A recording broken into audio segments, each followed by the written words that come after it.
Magsak sa kamay ng mga otoridad ang top 4 most wanted person ng Zamboanga del Norte na nahaharap sa kasong paglabag sa Republic Act 9262 o ang Anti-Violence Against Women and Children Act matapos ang operasyon ng pulisya.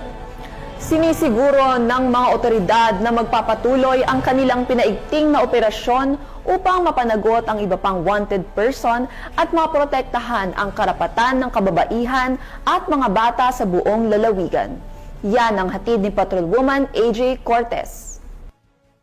Aresto ng mga tauhan ng 2nd Zamboanga del Norte Provincial Mobile Force Company kasama ang Tampilisan Municipal Police Station. Ang top 4 most wanted person, municipal level, sa isinagawang intel-driven operation bandang 1:00 ng hapon nito lamang ika-23 ng Setyembre taong kasalukuyan sa Barangay Zinac, Tampilisan, Zamboanga del Norte. Kinilala ang sospek na si alias Johnny, 44 anyos, may asawa, magsasaka at residente ng nasabing barangay.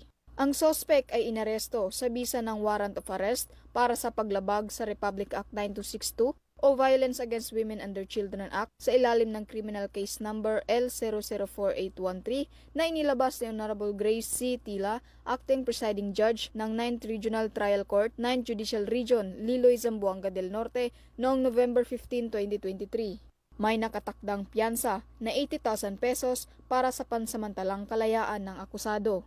Sa kasalukuyan, ang sospek ay nasa kustodiya na ng Tampilisan Municipal Police Station para sa tamang disposisyon.